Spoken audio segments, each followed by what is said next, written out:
तब्बल 4 टर्म नगरसेवक असलेल्या वंदना गिद आणि अरुण गिद यांनी काल शिवसेनेत प्रवेश केला। या पक्षप्रवेशानंतर बीजेपीने पुन्हा एकदा शिवसेनेला लक्ष केलं। बीजेपीचे माजी आमदार नरेंद्र पवार यांनी शिवसेनेने नियम मोडल्याचा आरोप केला। तसेच अरुण गिद यांनी काही दिवसांपूर्वी भाजपमध्ये प्रवेश केला होता, मात्र त्यानंतर पुन्हा शिवसेनेत प्रवेश केल्याचा देखील आरोप केला आहे। एकंदरीतच या घटनेनंतर कल्याण डोंबिवलीमध्ये एकच खळबळ उडाली आहे। शिवसेना भाजप पुन्हा आमनेसामने उभे ठाकल्याचं पाहायला मिळतं। आपल्यासोबत स्वतः अरुण गिद, त्यांच्या बहीण वंदना गिद आहेत।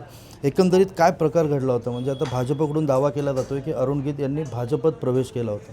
त्यांनी प्रवेश नाही केला, तिथे फक्त मी बसलो होतो, त्यांनी फोटो काढला।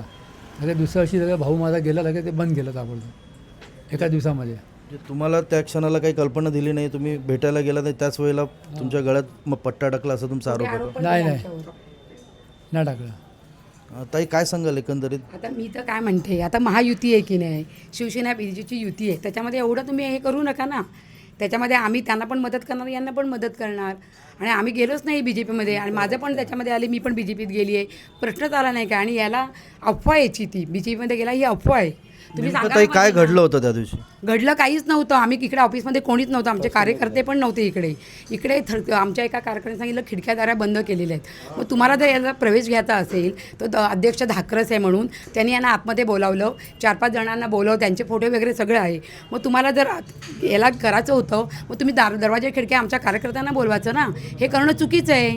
आणि आता तुम्ही एवढी अफवा करूच नका, शिवसेना बीजेपीची युती आहे ना, मित्रपक्ष असताना तुम्ही असं करू नका ना, एकमेकांना सहकार्य करा, उगाचच काय पण बोलायचं। आणि जे भाजपने केलेला आरोप खोटे, तुमचा प्रवेशच झाला नाही असं तुम्हाला म्हणायचं? हां, माझा तर प्रवेश नाही झाला आणि याचा पण प्रवेश नाहीच झालेला आहे। प्रवेश जर झाला असता तर रवींद्र चव्हाण आले इकडे कल्याणला, तेव्हा याला बोलावलं असतं, याची बॅनर लावली असते। मग का नाही तुम्ही बोलावलं? रवींद्र चव्हाण आल्यावरती बोलवायला पाहिजे होतं ना, की बाबा या तुम्ही अरुण भाऊ तुम्ही पक्षात प्रवेश केला आहे। हा जर गेला असता तर आम्ही समजलं असतो की हा बी जे पीमध्ये गेला आहे म्हणून। आम्ही दोघंजणं पण बी जे पीत गेलो नाही आहे, आणि आमचा आता प्रवेश झालेला आहे आणि महायुती आहे। आणि असं एवढं पुढे तुम्ही हे करू नका, त्यांना सांगा झालं, आता जे झालं ते झालं। आता काय आव्हान असणार आहे तुमचं? कारण सातत्याने टीका केली जाते। आज दिवसभरात पाहिलं तर भाजप नेते वारंवार दावा करत आहेत की हे आमच्याकडे आले होते, त्यांना भाजप आमच्यावरती जे हे करतात ते आम्ही तेवढं मोठं झालेलं आहे ना, आमचा चांगला प्रचार होतो उलट, आणि आम्ही चांगल्या मतांनी निवडून पण येणार आहोत।